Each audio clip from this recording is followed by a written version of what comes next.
Welcome to another episode of Beyond the Algorithm. And alongside me, I have my host, Queen Smoke. What's going on? Nothing much. Can't wait to dive in. I'm always ready. I know you're always ready. I know it too. Just ready. Thanks for having me again. Yeah, and matter of fact, let's just get to it. How about we start with since today's topic is the Black Mama effect, right? I got to thinking about it and I said, where would we want to start with this? So one of the major pieces that goes into this conversation is what type of activities help cultivate the Black Mama effect.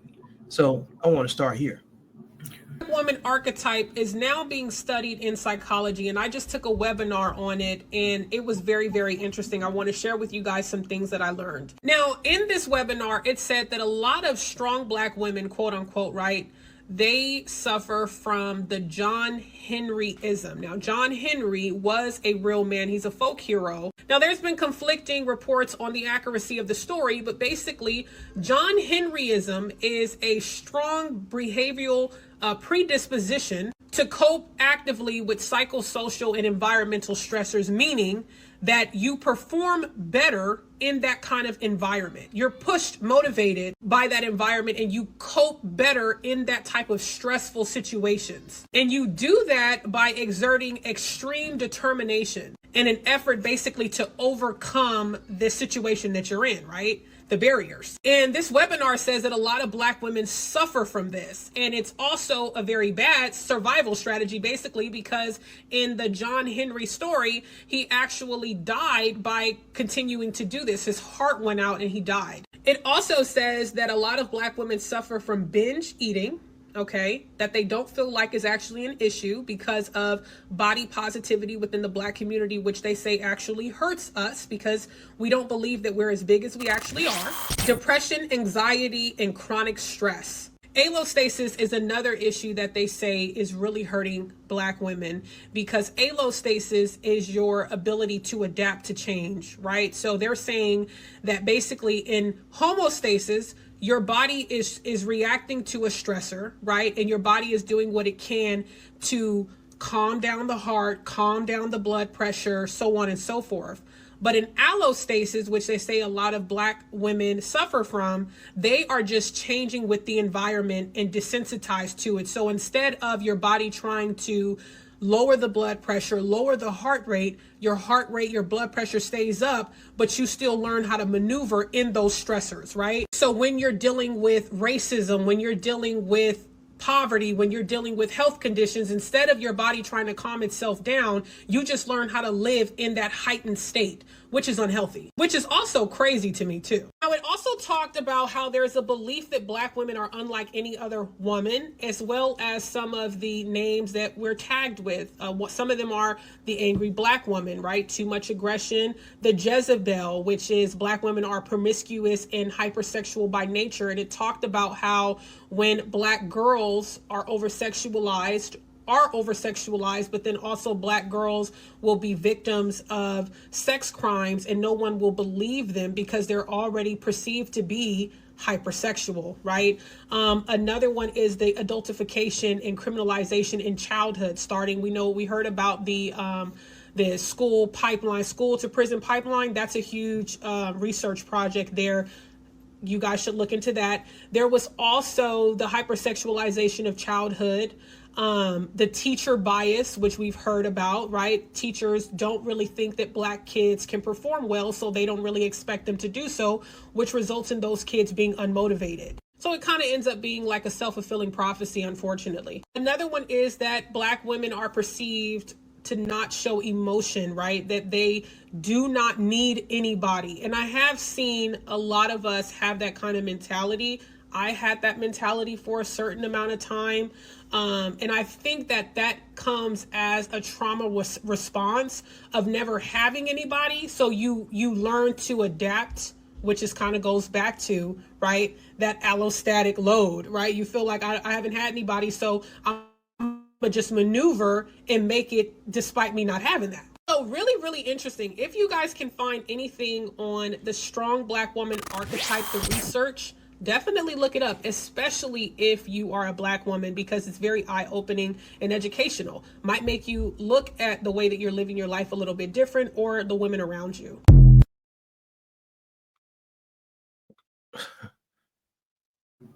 That's wild. That is being studied. The behavior has made it to the point where it is its own study by itself. Mm. And I think it's because even non-Black women have adapted that attitude. You know, the masculine, the anger. Because white women think it's cool. You know, everybody follows the Black woman. Let's be honest. The trends we set, whether good or bad, they're going to follow us. True. You know, the non-Black women, they started with their bodies and things like that. They have the attitude. Everybody looks the same across the board. Everybody acts the same. They have developed the behavior. They want their Black man. They want their accessory children. You know what I'm saying? Like, Accessory. it's starting to be women, you know, want to go against the grain, always want to be combative, you know, but wants protection, wants provision, wants finances. You know what I mean? Like, wow, man. The one of the things that she brought up was parentification, and this is the video I had that went along with this. Is that how can you really sit and look at yourself and say, I'm doing the best I can? No, your child over there doing the best they can, helping you raise your damn kids.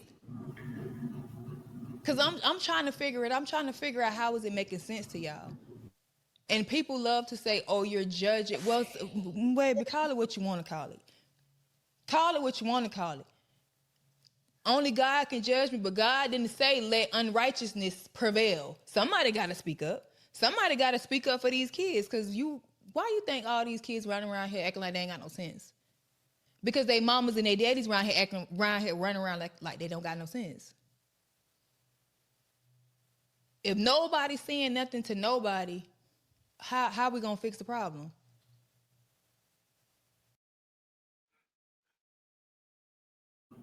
Yeah, I don't think it get much any plainer than that, but it does not. Parents, I'm gonna say mamas, because y'all like love to brag that y'all doing it by yourself and your kid wouldn't have ABC if it wasn't for you. I think a lot of moms brag on. Nobody brags on well-behaved children, you know. Nobody's bragging that because nobody's raising that, because the mom is not well-behaved, you know. When you have baddies and basketball wives and love and hip hop rotating every week, and that show you don't read no books, and you know what I mean. You don't eat well, and you don't get good sleep, and you overstress, and you giving every man who asks for it, who don't ask for it, or ask for it, a baby, and you just depleting yourself as a woman, as a mother. What do you expect to teach your children? Right. Apart from being destructive, apart from being disrespectful, when it's the program and it's the training that the children are receiving. The parents, mamas they love to say, oh, I grew up with my children, you know? They love to clown an old mom in the Black community, older mother in the Black community. They love to say they grew up with their children like that's a flex. Like, what did she say? So many Black children, I have met so many Black women that said they couldn't go to prom. I might as well have a baby since I'm raising kids anyways at a young age. Mama leaving to the club, bringing more kids, never having to say so. But y'all daddies, maybe they want to be a part, maybe they don't. Even if it's sometimes in the Black community when it's a good man that want to be there for his child, the mom don't want the help. So many Black women parent out of ego. I'm gonna just be honest, it's the truth. You'll rather your oldest daughter sacrifice her whole childhood to raise your kids when they got a Black daddy that will do it. That is crazy. You don't want that nigga, but the child has to sacrifice. So many Black girls didn't go to prom. So many Black girls didn't have no senior year. So many Black girls had to drop out, get a job, and help mama pay all her bills. For what? For nothing. I had a Black woman tell me she moved out the country because she had to raise all her mama kids, and this is the only time she gets to feel free. But now she feel like leaving the country is the only way that she can get away from all this stuff. I'm like, wow, like it gets deep, it gets sad, it gets really disgusting. You know what I mean? And nobody ever gonna talk about something that is not common and not normal. We have normalized piss poor mothers. Because even though mama was a crack fiend, she was a Black queen. And that's how a lot of children feel about their moms. Like, angry at her, but why? Because she tried her best. But then they know for real, when you dig deep, you know your mama didn't try her best. You know it. Man, look, then I just pulled a bunch of videos. I said, I'm just going to let Queen talk. And then as they come up, I'm going to plug them in as they go. Mm-hmm. But I don't want my children back. It's not because I don't love them. I love them so much. I love them wholeheartedly. I love them beyond comprehension. But I don't want my children back. And I feel like I had to come over here because you guys are so sweet. And my DMs and my comments giving me reassurance that, oh, they're going to come back. They're going to, everything's going to work out and stuff like that. And I believe you. Like, everything is going to work out. However, I don't want them children back. And it's not because I don't want to take care of them or anything like that. I love taking care of them. I love raising them. But I don't want them back for another set of reasons. One, I don't have a support system. I have been raising these children with no support system. And when I say no support system, I'm not even joking. I don't have an emergency contact. When I take them to the doctor, I don't have an emergency contact. I don't have friends. I don't have family. I don't have... Like, I take care of everything by myself.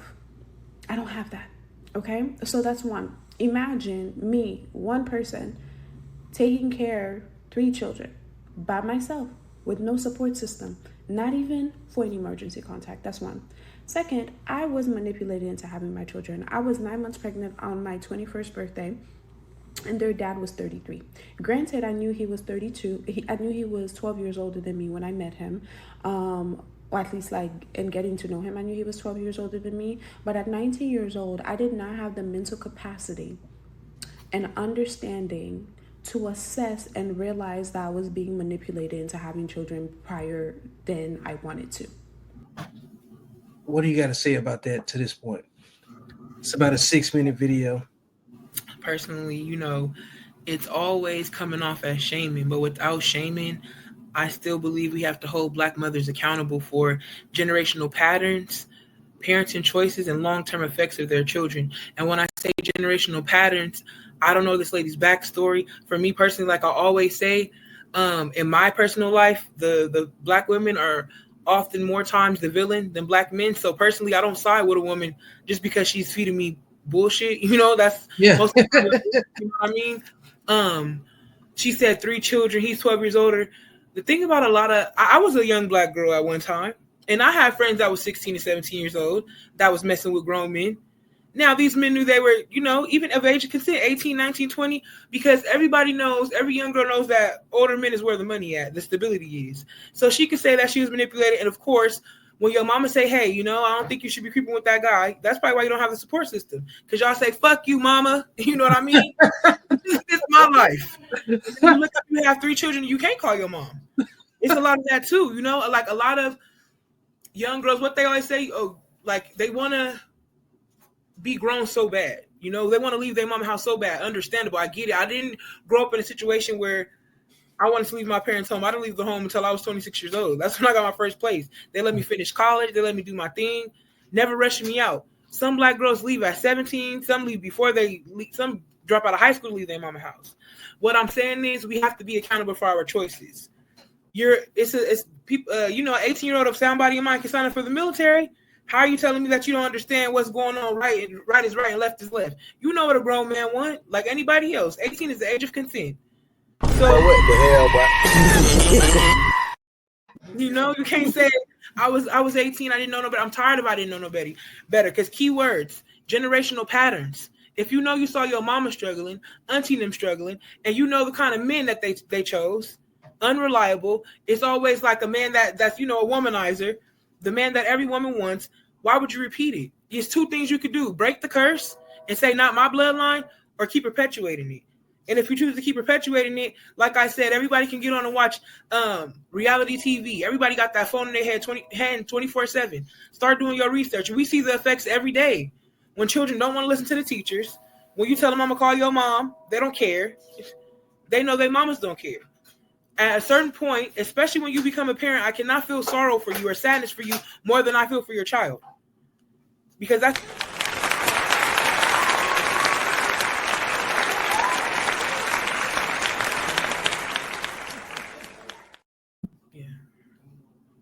it's just disgusting that when I always got to reiterate is that mama, she gonna throw her children under the bus before she accept accountability. Yeah, They do it all the time when they're grown.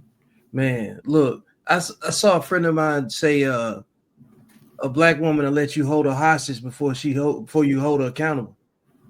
Come on now, come on.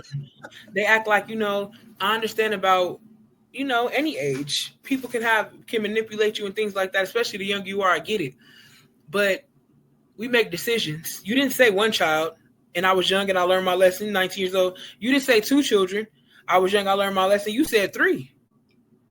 By myself, and 9 times out of 10, the situation don't change. You make your bed harder. You see this person is not helping with child number 1. You want sympathy now. You want us to feel sorry now. You can't always be the victim, baby. It is what it is. Yep. Now imagine you going to court and they got all this evidence against you. You telling the judge, but I didn't know. I didn't know. You did it 3 times. You did it 3 times. You know what I mean? The judge gonna say you stole 3 times. This is the 3rd time. I gave you 2 chances. Your Honor, I don't know. Your Honor, I was just, my fingers were sticky like that. We know what young girls seek out. Young women of young adults. We'll say that. Women that consent, adult women. Because when it's the reverse, nobody really comes after the woman. You know what I mean? When it's an 18-year-old boy, 19-year-old boy, 20-year-old boy, and the woman's 30-something, we don't blink twice in the black community. We're going to be keeping 1,000. We have to. Yep. For real. You know what I mean? So why can't a woman be old enough? It does. What I never understand is, like, if you're the one that can get pregnant, shouldn't you safeguard your body better than what you do? Absolutely. If you're the one that can get pregnant, because like, if a man throws his wallet on the ground and somebody picks up his wallet, they're gonna say you should have kept better possession of your wallet. Mm-hmm. Well, what's in between a woman's legs is the same as a wallet. You can only blame yourself, who you opened your wallet up to, So, and to that point about the 3 times that she's had this situation repeat itself. Most women don't know a man gonna switch up until it happens. Yes, you do. She said, "Oh, some men are wanting to be there until they realize the baby is a priority." Then you're not having a baby with a man that wants to be a father, and I guarantee you knew that. I guarantee you knew that. How was he treating you while you was pregnant? How was he treating you before? That's not how character works. You don't just wake up one day and say, you know what? I'm going to start putting your head through the washer and dryer. You already been aggressive before. You already been yelling before. Unless you got PTSD or that thing that the dudes get from football, like that is a brain, that's chemical, whatever the case may be. That's something you can't help. But if you was normal the whole time, you would be excited. There's a certain way that men act that want to be fathers. I see it with my own eyes. The dads that actually want to be dads, they're acting a certain way during, before, and after. You don't just switch one day and wake up and say, oh, the baby's getting all the attention. I'm mad. I'm leaving. She's not lying. And because I'm about to go back to the other video, and that's the point. When you start seeing women say stuff like this, one person speaks for quite a few people, right? Whether they want to accept it or not, and say that's just her. No, that you don't own your individual thought. You own your behavior and what you choose to do, but the thought is there. The thought is always universal, right? So it was never my plan to have children at the age of 21. My plan was to finish college. But you was having sex though, and by the time I got my bachelor's degree, my son was 6 months old. And I found myself like putting off law school because I didn't want anybody else to raise him. Who else was going to raise him? Manipulated into having those children. Third, which kind of goes with the second one, is one of the ways that this man manipulated me into having these children was using the whole line that, oh my gosh, she's the only person with his last name, and if he dies, the last name's going to go with him. I don't know why that was enough, but then again, I was extremely naive at the time. I was coming from so much abuse, so much trauma. I didn't know up from down, sky to ground, like whatever. So he was able to use that. And with that being said, I feel like if you want to continue your legacy, if you want to prolong your legacy, then take care of the children. Because over the last however long, this man have not contributed an increment of energy towards the well-being of the boys. Like, no financial support, no physical support, no nothing. But he wanted those children to be able to prolong his legacy. Why would I continue the legacy of a deadbeat? The only, like, not, like, I don't even want to deal with this man. Because right now he is on my phone. He's playing on my phone. I don't even know why he's playing on my phone. Because, like, you have the children. You wanted the children. I took them to you. You have their birth certificate. You have their social. You have them physically. There is no reason why you should be playing on my phone, but you're playing on my phone. Because at the end of the day, it was never about you having the children. It was about you having access to me. It was about you being able to get in contact with me. And I don't have time for that. Because this man is abusive. He's not physically abusive because I beat his ass. I fight back. But what that lady said in the other video, he was already violent. Okay, because I was going to say I just caught her up in a little. Yeah, go ahead. First part, she said I was manipulated, but then you turned around and admitted that you had a lot of trauma and abuse in your upbringing. So you was wide open and attention starved for love, anyways. So you're choosing your son's father. You didn't do it from a place of intention. You didn't do it from a place of long term, and you didn't do it from a place of stability, mental stability. You know what I mean?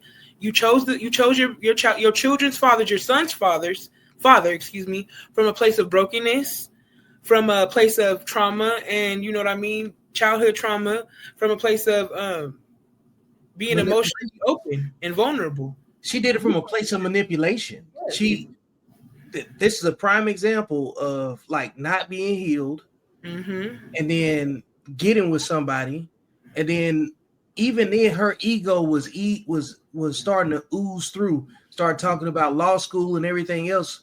You're smart enough to think about law school, but you weren't smart enough to close your legs with the wrong man. Right. You used him to get provision. Right. And then when he didn't like you anymore, or whatever worked out did or didn't work out in the relationship because y'all had 3 kids together, now it's time to switch on the mindset of being a victim back to when you was 19. Now you want to act 19 after you done had 3 kids, you know? And then you said you got your bachelor's, so you're educated. Then you said law school, but you were manipulated. It doesn't go hand in hand. Lawyer, that's supposed to be defending people. Manipulation. Come on now. You can choose when you want to be like you said. If you can pick and choose when you want to be manipulated, it take a degree of ego, arrogance, and confidence to be an attorney of any sort. Because she was still flexing about how educated she was, but then she got manipulated too. You can't have it both ways. I'm sorry. Right. Come on, man. Get out of here with that. But what the hell, bro? That's the truth.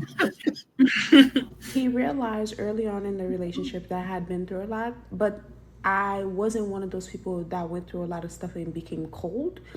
I went through a lot of stuff and then grew in empathy. So because of that, my ability to empathize have been used as a weapon against me since the time that I met this man. Because one of the ways that he used it in the beginning was to use his mother's death as a way to connect. So I went as far as to even ask, like, because when I say I don't want to deal with this man anymore, like, I've been trying to erase any type of connection that we may have. Of course, I can't erase his children, but anything else I've been trying to erase. I set boundaries. I block him. He find ways to get on my stuff. I, at some point, thought about signing my rights over just so I never had to communicate with this man ever again. And I told the judge that. Because I am not going to change who I am for anybody. I am not going to harden my heart because someone like this want to try to weaponize my empathy or want to try to weaponize the fact that I have compassion. So I'm not going to change who I am. I'm not going to harden. So I will just remove your access. So yeah, no, I don't want them children back. Like, I love my children. They will never need for anything. But the only way that I will go back to raising my children and in a way that makes sense to me is if one, I never have to interact with this man again. 2, I changed the children's last name. That's selfish. I'm sorry. Everything she only mentioned the children in the beginning and in the end to get empathy. I feel like she also have a hatred that they boys. You know what I mean? Yeah, that's the man. That's the real thing right there. Mm-hmm. That's what I'm glad that you snuffed that part out, because I've been saying that when we talk about mortality rates, there are more live births of boys than there are of girls. Right.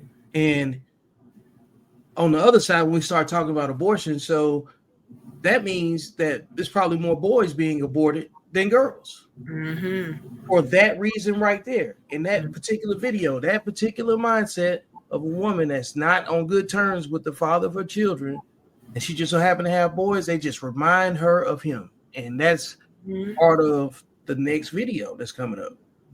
Lack accountability for their actions, especially when it comes down to traumatizing their children. We can argue about it in the comments because I said what I said.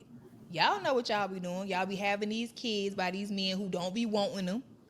Y'all be having these kids out of spite. Y'all have kids. Y'all be knowing that ain't your baby daddy. You know that ain't your baby daddy. Then you gonna still name that baby after that man. And you gonna go put him on child support. And you gonna enforce the child support knowing that ain't your baby daddy? I can't stand no mess. Y'all some different kind of females, and I got a story for y'all, but I'm gonna tell it. No, matter of fact, my grandma, she did that. And I don't know who my granddaddy is. Nope. I don't know who my granddaddy is because she done told that man that was his baby. That ain't even his baby. Kind of find out that it's this other man. So that all of this is a cycle on the same frequency.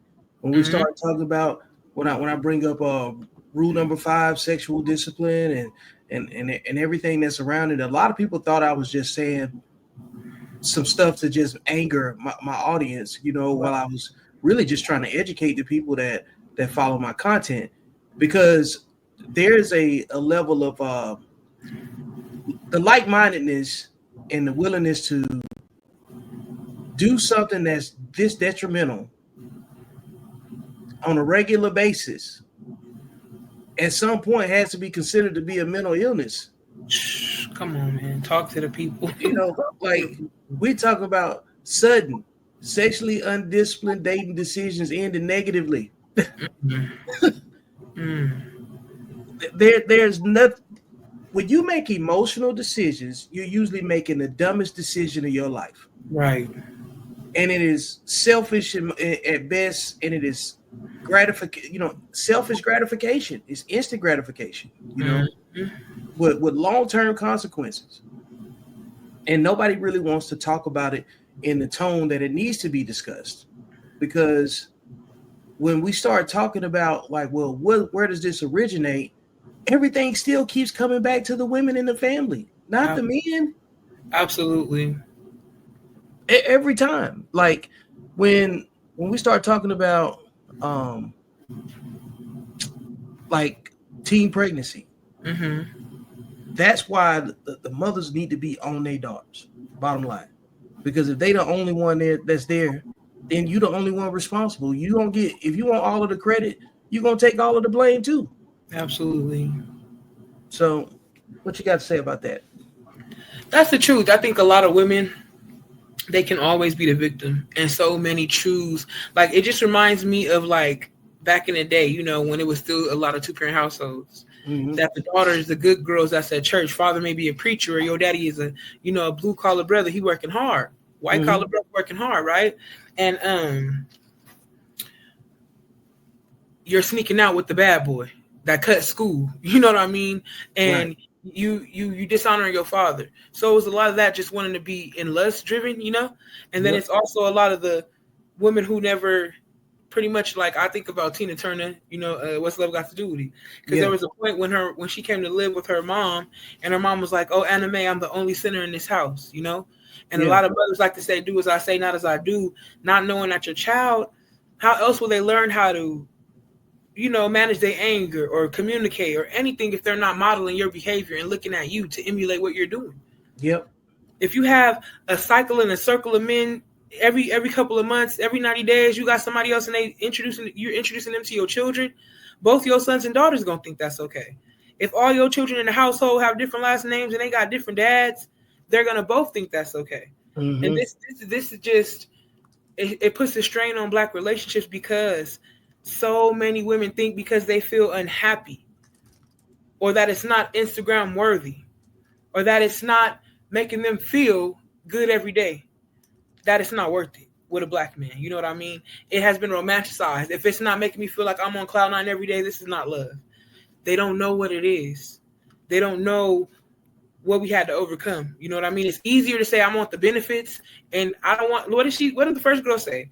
I'll take my kids back if I don't ever have to be with that man. If I don't have to see him again, you know, for the rest of my life. Y'all lay down with these people. Y'all choose these people. Not only that, you choose to bring a pregnancy full term. 3 times. You hate yourself. Like, stop putting it on him.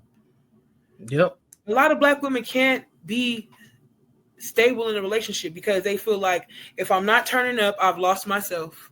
If I can't leave when I want to and dress like a whore, then I'm no longer myself. If I can't go on girls trips every weekend, oh man, a stay-at-home mom is you know what I mean? It's so boring, and he does nothing. And they make it seem like a traditional woman is slavery. You know what I mean? When it should be a badge of honor. Because so many Black women never got the opportunity to be stay-at-home moms. They was taking care of white women children. You know what I mean? And now that Black men are letting them have the ability to be stay-at-home moms, they don't want it. But let a Black man give that honor or that privilege to a non-Black woman, then they don't. Oh no, you know what I mean? They mad. Why are you mad? But you didn't want this assignment though. You didn't want to do what it takes. Everybody wants to get real aggressive when we talk about submission or cooperation or listening. They get so aggressive when we say training, that a child has to be trained. Even in the Bible says that. Train them up in the way that they shall go, and they won't depart from that. You know what I mean? When people get a job, on the job training, they don't give no lip about that. Okay, we learning the job. When people go to the gym and lose weight or gain weight, you got to train your body to do that. Nobody gets confusion about that. But when we talk about training Black women for relationships, oh no, I ain't no slave. Oh, I'm not gonna be with no cheater. My granddaddies was beating their grandmamas. Baby, you're not gonna make that everybody's story. Because some people's grandparents was in love, and some people's grandparents was faithful, and some people's grandparents created life and legacy. And it's always fluff, and it's always foo-foo. It's never any logic behind it. But really, they say so much emptiness. They interrupt so many conversations because it's a shame, and it's embarrassing when you don't know where you're from. That's embarrassing. Yep. When everybody know their people and their kinfolk. She says she don't know a grandfather or a grandma. She don't know any men. She don't know her grandfathers. I know all 4 sides of my family. My mother's paternal side, my mother's maternal side, as well as my father's paternal side and my father's maternal side. And I feel blessed for that. Why should you only know your mother's family? That's not right. Yeah. It's just wow. It is not conducive to a child understanding who they are. Like, when you take those pieces away, you just create an identity crisis for them because you don't want to tell the truth about your promiscuous behavior from when you were younger. Right. Let's check the next one. Know who my granddaddy is? Nope. I don't know who my granddaddy is because she done told that man that was his baby. That ain't even his baby. Kind of find out that it's this other man, but now he gone. So we can't even figure out if that's the granddaddy or not. And it's like, dang, you don't know who your granddaddy is on your daddy's side. Huh, flip the coin. I don't even know who my granddaddy is on my mama's side. This is what I be talking about. Y'all are fucking up generations of kids because why I don't know who my granddaddy is on my mama or my daddy's side. And I ain't even trying to be funny. I'm so serious. Why? I can't even do the family tree in school, embarrassing as hell. Can't even do the family tree in school when you trying to do the family tree. You put your mama, you put your daddy, and then they like grandparents, and all you could put is your grandma and your grandma. And all you could put for her is the grandma and the grandma because they didn't know who their daddy was. Why y'all don't know who y'all baby daddies is? That's another thing that y'all being selfish about. And you know she's trying to be cute, she's trying to be funny, she's trying to laugh to keep from crying because you hear the hurt behind all that humor. You know what I mean? That's hurtful. That's hurtful when you don't know where you come from. It's hurtful how your mamas and them could really make the affirmative to lay down with somebody, don't know this man's name, don't know where he come from, don't know nothing that his seed is about to carry, but still go full term and deny your children their birthright because it's their right to know their father. It's their right. When you know what I mean? And a lot of children, they mama tell them that their daddies didn't want them. A lot of black men don't know that they got no kids. You know what I mean? Hold on. Let's be really honest.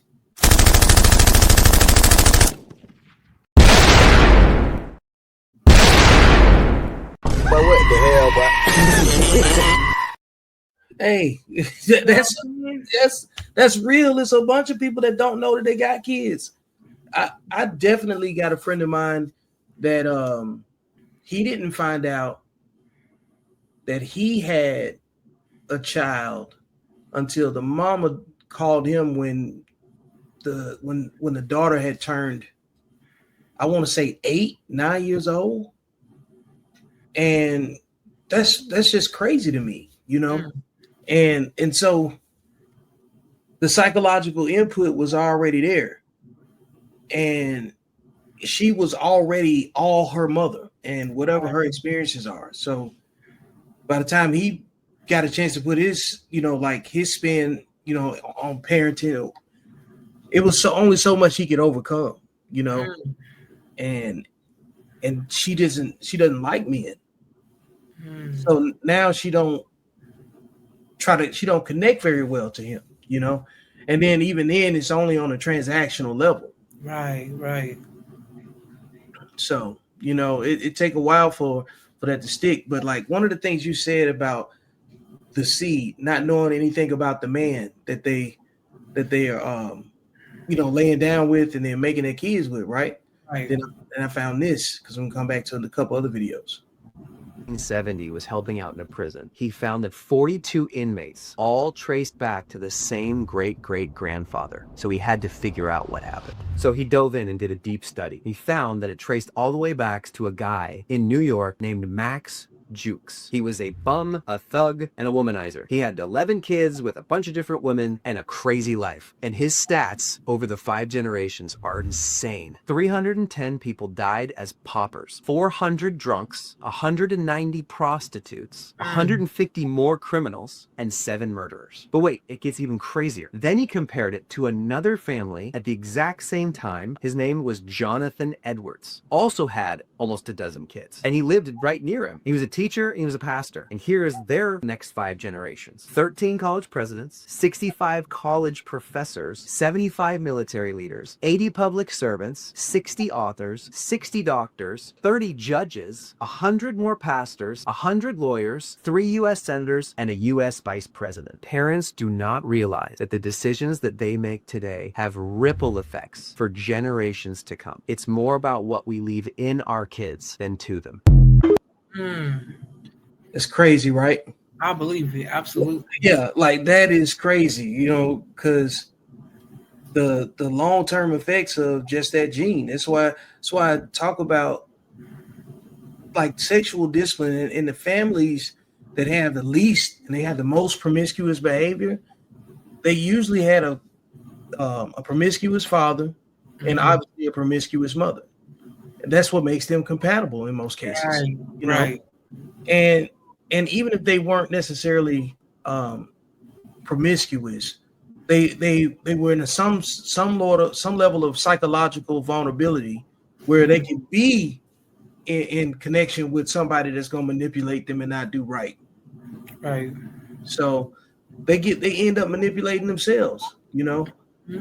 So, but what do you think about that? I agree. When I was in college, it was like a family, like a generation timeline for your family. That was a course, like family generational trauma or something like that. And our book for the semester was called All God's Children, and it was about this black man named Willie Bosket. Willie Bosket III, I believe, or Junior. But it was the white reporter that wanted to go to the prison because he was locked up. He wanted to do a family tree. Like, I want to see if this behavior is in, I want to go back for you. And, Willie helped him with the family tree. To make it a long story short, when he went back 4 generations, Willie's great-great-grandfather was a slave named Aaron. Aaron ended up getting into a car crash he was drunk. You know what I mean? His great-grandpa got into a car accident drunk. Alcoholism running their family. They was very intelligent, brilliant men. All got sexually abused as young men from mothers' boyfriends. Mothers were promiscuous. Mothers didn't know, it was just a lot of trauma, but all 4 generations. And all their mothers despised them. They pretty much was all raised by misandrists. And it's just funny that you say, funny that we don't take seriously. My dad always told us, like, everybody DNA shouldn't mix, and I'm just like, I didn't understand for so long. But then now you really understand everybody's DNA should not mix. Yep. You know what I mean? It reminds me of when you take chemistry class and you have the Bunsen burners. Go ahead and mix the wrong chemicals if you want to. You're going to explode the whole classroom. And people don't think that's how DNA works. This is science we're talking about. Yep. Sometimes, shoot me, you know what I mean? Y'all be getting really offended about a lot of things, but I sometimes believe that sometimes miscarriages is because the DNA not supposed to mix. I really do. or when like, women be like, oh, we've been together all these years and no kid. It's the reason you got to take heed, because when God finally give you what you want, y'all be drowning. You don't really want that. But what the hell, bro?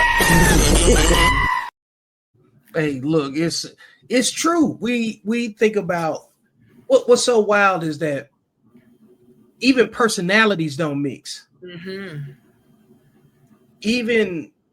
Even activities don't mix.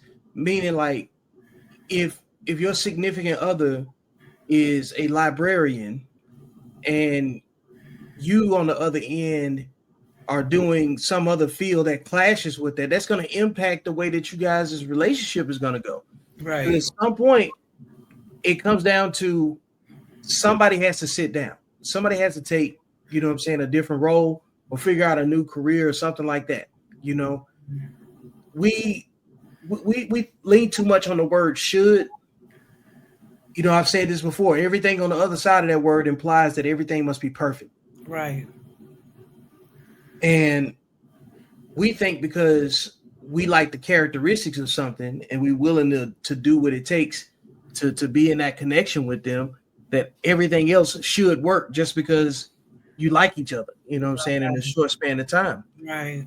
And that's why we need to use should as a warning instead of using should as, like some affirmation, Right. Because that's a very dangerous word, because it creates a lack of accountability when the wrong people have it, because they make a lot of assumptions out of the wrong people, Right. So let me go to the super chat. Let me go to the comment section first before I move on to the rest of it. Let's see here. If women don't want to cooperate with men, they can get the F out and go be homeless and starve by the lonesome. Literally. Yeah, like I get that too. As a matter of fact, I got something for that. I keep one in the chamber. Right. For moments like that, because that is a very, very good point. I needed to hear this, but continue to be a hop until somebody come save you. Because they respect when you are genuine and when you give them your time. So give all of your time to somebody. Show you they capable. A few moments later. Day 7 living in a homeless shelter. Day 7 living in a homeless shelter. She's homeless. She's homeless. That's sweet, Eric. That's the truth. It's Yep. the truth. The matriarchs steer the men away. They never have a man around, so they don't know how to keep one. Like Victor said, there are no men in the family, no daddies, uncles, or grandfathers. I'm telling you, you've seen me say that house full of women that's full of aunts, sisters, nieces, no uncles, no nephews, just all women is a red flag. You're basically, you got a house full of zebras that keep bringing horses in. And horses ain't finishing to raise no baby zebras. And if they have boys, they babies, they young boys. You know what I mean? And what do? They become very effeminate. They become emotional. They become very angry because they're around all that estrogen when they growing up with testosterone. You know what I mean? So they either they're gonna suppress it or it's gonna be raging. It's no way in between it. You know what I mean? It literally ain't no in between. You know. Let's see who else we got. Garrett's always active. I appreciate his commentary. Women are literally telling me in the back off and stay away. How the heck can they be responsible for doing as they ask? Yeah, you can't have it both ways. Hey, you spot on, Garrett. Hey, and the women that fit this behavior come from those households where it's just ran by nothing but women anyway. Right. You know? Absolutely. Yep. Being up again, Karen, they can cry all they want. We don't care. We have no reason to. Absolutely. That's why that chick was in the homeless shelter. She's homeless. Andrea, my daddy grandpa told him about my older sister. He saw my sister's mom in the mall with a baby. Yeah, so Andrea's my sister. I can elaborate on that real quick. So my dad got 5 children with my mom. So he was about 17 when I was, he had 2 women pregnant. But like he said, okay, I was doing my thing with this lady, and my dad always talk about it. He very openly, he very transparent, one of the most honest people I know. He'll let you know about the dysfunction. His mother gave birth to him when she was 15. He had a whole bunch of uncles, you know what I mean?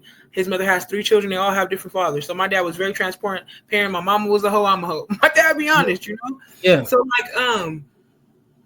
my grandfather came to him and was like, hey, I seen a little girl you had around here and stuff. I seen her. She was actually still pregnant, trying to walk the baby out. He said, I seen that girl. She pregnant. And, I'm doing a timeline. You better go talk to her. So my dad said he calls her. He like, hey, my grandpa said he saw you pregnant. Like, what's going on? Are you pregnant? Is the baby mine? No, he was like, are you pregnant? And she's like, no, I'm not pregnant. Like, I don't know. He said, my grandfather saw you. And she was like, yeah, I'm pregnant, but it's not your baby. You know what I mean? So he said, okay, I go on about my business. I was born in July. Me and my sister are almost 4 months apart to the T. She looked just like my dad. So he said he gets a phone call 4 months later. Like, okay, I'm sorry I lied. The baby is yours. He went to go see her. You know what I mean? Look dead on her. She her daddy's daughter, Yeah. It's like the games in which so many men, have to go through. And a lot of women, they love to say that he changed, that's their cop out. He changed and da da da. Like that woman, like the sister previously said, something, a lot of women, when you get down to it, because you got to break down to get built up, despite what you guys see about these nice meditation room and deep waters and healing is so free. Yeah, that shit hurts. It hurts to really realize that your family ain't worth a damn. It hurts to realize that the people that raised you ain't really shit. That hurts, because like you said, talk about identity issues. It's like, damn, I come from nothing as people. You know what I mean? So, like, who am I? Y'all been lying. You go into the world. That's why I always say when Black people get educated, we're not just talking about by way of college. To my life. When they start connecting with other people, your first job, you know what I mean? You start to hear stories. You bond with people. And you start to realize, like, dang, when you get out of that dysfunction and you see people with their dads, Sweet 16 or the daddy show up to graduation, I caught and it wasn't even a side eye. It wasn't even jealousy. I saw all the sadness. My mom and my father, and I want to give my dad the accolades right now because he was 18 when I was born, a kid, but he never missed a beat of my life, and He was so popular at my school, always there, that all the kids, my dad went with me on every field trip growing up. And all the kids, like the teachers are giving about 6 kids to chaperone. They wanted my dad, just for the vibes, just for that male authority, just for that structure. Because what did daddy do? Hey, y'all better get over here, get back here. I'm going to get y'all some ice cream, but y'all got to act right. And the kids going to fall in line every time because they need that. A lot of black women say, I don't need you. We don't need you. Speak for yourself, mama, because you don't need them. That's fine. You've graduated. You're no longer sexually attracted, emotionally attracted. That's how you know it was never nothing to begin with, because y'all feelings is in y'all vagina. Let's be honest. So when you don't feel anything for that man no more, you don't want him in your life. And by that time, y'all have kids. And it's not fair to keep letting your vagina rule your life and destroy your children's lives.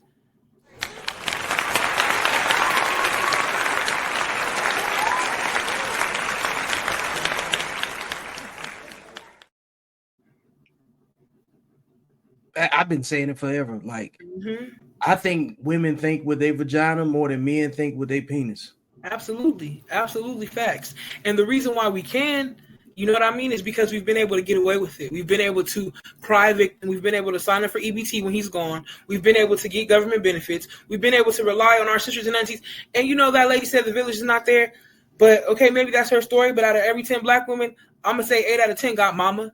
8 out of 10 got sisters. 8 out of 10 got a homegirl. 8 out of 10 got somebody that's going to watch that baby for them. They lie. They make a dad seem so beneath them. You know what I mean? But they have a lot of help. Yeah, of course. Except for the right help, because the right help need to be the man that helped you make the baby. That's the right help. You know what I mean? But you act like you despise this man so much that you reap it to your children. They smell it. They fear it. They feel it. They smell it. The way you get at them, the way you talk to them, the way you raise them, they know it's hate. They don't know love for mama. They don't. Yep. And on top of that, it doesn't make you look good. It just shows them how you treat other people. And it keeps them guarded. Why would they tell you anything? Thank you. So that's why they end up repeating that whole cycle. And we'll pick back up in a second. We'll give it to Liberty Twitch. A shout out to the people that's watching on Twitch too. Parents of adopted kids sometimes find the child's behavior as a result of genes, not upbringing. Yep. Absolutely. It's a delicate mix between the genetics that's already there and the condition of the environment and the condition of the mind of the person that's in control of that environment. Meaning, like, if you got an unadjusted parent in a shaky situation, condition-wise, financial security, whatever, and physical security, and then zip code, matters too. And then if that parent has any support system, and if it's any dangerous people in that support system, it's just tier after tier after tier of concern. When you start thinking about it, like, that's why your parents like, yeah, you can't go to no sleepovers. You can't go over here. Like, I'm picking you up at this time. I'm not playing. I'm going to be there. When you got active parents being involved. And then when you take some adopted kids, they're completely disconnected from everybody. They don't have nobody that they can run to, so they end up running away. Right. So if that doesn't, if that environment pushes them out like that, and then I've seen plenty of statistics about, like drug addiction, all of the worst things that can happen to you. The adopted kids have the highest, even higher than the single parent kids of a very negative thing that can happen. I know a couple of adopted people, but I got a really good friend I consider my best friend. That he was adopted, he overcame a lot of stuff, and he helps the homeless all the time. And he was growing up with other kids that he was changing diapers for, so he don't want any kids because they've already had a ton of life experience. Right. They've already experienced a lot of parentification early on out of just sheer survival. Right. So their journey is a whole lot different. And you get in a situation like what he's talking about as genes, you really see it shine through, like you need a medical transplant or a blood transfusion. Because I've seen that too. Like, some people don't find out that who their parent, they find out the person that they thought was their parent isn't their parent when they need a kidney. I've seen it. Right. So shout out to Liberty Twitcher for commenting. We got a few more videos to watch, and we're gonna keep it pushing. Black women and Black girls come together collectively and decide that we are going to boycott Zeus Network, E. Kane, Meatball, whatever her name is, Now TV. When we decide that we're going to come together, these Pop the Balloon series, when we decide that we're going to come together and boycott them the way we be trying to boycott Target and Walmart and all this other shit, when we decide we're going to boycott them, life will be so much better. But the issue is y'all want to, well, that's not how all Black women act, everybody. That's not how all Black women act. That's just some Black women. That's just some Black women. Are y'all not paying attention to the amount of followers, shares, comments that they are receiving, not just from Black women, adults, but from young Black girls? Why is it that grown-ass Black women can sit up and have a conversation with a young-ass Black child about Christian Rock in a Taseki? Why is it that Black girls are so gung-ho and hung up over seeing bitches fight? Why is this entertaining to us? Why are y'all entertained by seeing a bunch of bitches fight? And what's crazy is a lot of y'all think this makes you a bad bitch. I'm going to go ahead and hold y'all's hand when I say this. Nobody is intimidated by the fact that you're loud. Nobody is scared of you because you're ghetto. Nobody is about to jump because you say you're going to beat them up. We don't care, sis. We don't care. You're not scaring anybody. You're not. Like... And y'all letting social media feed y'all spirits a bit too much for me. We need to boycott the things we need to boycott, not this other bullshit.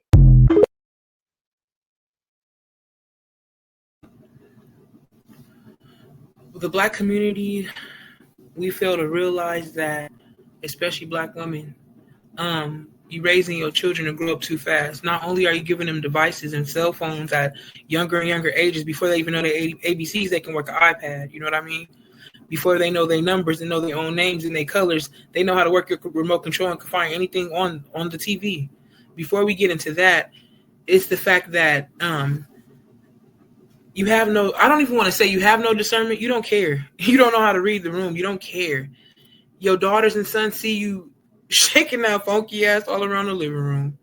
You smoke weed, do drugs, even if you're not that extreme. The way in which you speak to your children, the way in which you talk, cursing, don't know how to carry a conversation with a professional. And then a lot of y'all say, oh, my mom was like this too. A lot of people say, I grew up this way and I don't know, I don't know how to give affection. I don't know how to not be mean. I was bullied. But then you clock in for these white people and know how to act though. Crazy. So you got to make it make sense. You know what I mean? You got to make it make sense. Y'all performative for white people, but you can't perform or fake it till you make it or get the help. Let's not fake anything. Get the help that you truly need to be a better parent for your child, to be a better mother, especially when you're the only one doing it. You got to make it make sense. Because we could say that single mothers, it has started, we started around the 70s, more single mothers, the crack epidemic. We know if you're a Black person, you should always know your roots. And our history in this country is that our families were dismantled by the government. That tells you everything you need to know about the Black family. No other group of people has been dismantled by the government. COINTELPRO, look it up. You know what I mean? Like, It's something so revolutionary about a Black family sticking together through the good times, through the bad times, through it all, building their roots. Black women especially want to talk about being bosses, and I have to say it for them because they love to think about their self-esteem being monetary, financial. Mm-hmm. And saying what you're going to pass down to your children, and I'm a boss bee, and I didn't have it, and my kids going to go on vacations, and we going to Europe, and I'm taking them here. But you don't understand that generational wealth also involves being a family, having a family. You know what I mean? Generations of what? You know what I mean? Like if you're single, yeah, single parenthood is not part of generational wealth. Right. You got to have generations. What are men at? Right. Exactly. And it's just like we gravitate, and let's not say, oh, when you know better, you do better. A lot of us, like I said, just think with our vaginas, and we don't care. We'll cut off a homegirl. We'll cut off our mama. We'll cut off a pinky toe for somebody that's doing their body right. Collectively, that's what we do. Homegirls, you forgive the same raggedy man over and over again. Like you said, the behavior, he been this way. You want him to change. You think all of a sudden, miraculously, you get pregnant, he going to be daddy of the year. He ain't no Uncle Phil. You knew that. You know what I mean? He's none of that. But what the hell, bro? And you looking for your friends and your mama and all the women that you cut off to come be your village and to come save you. You got to save you from yourself, your decisions and your choices, because everybody know what a good black man is. And you know why I say that? Every black woman, at least, and I'm gonna put myself on a limb, because it's always somebody for everybody.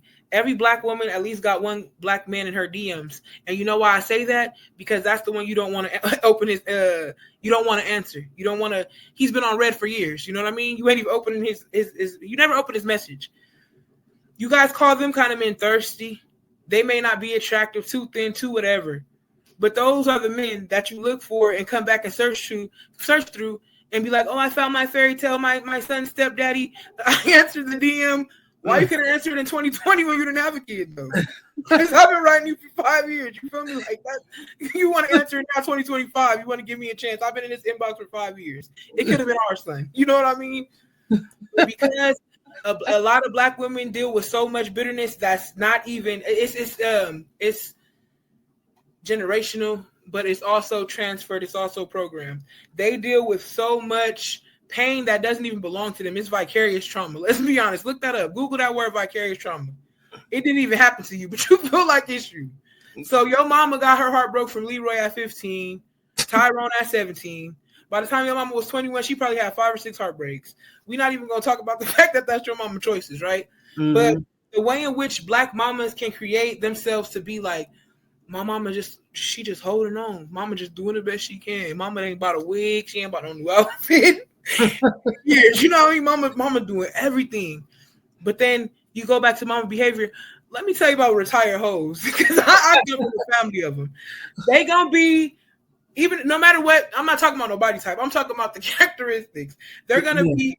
You gonna look at this woman's pictures from back in the day, and what you see now is gonna be vastly different from the hoe that you seen back in the day. Period. Like, let's be real.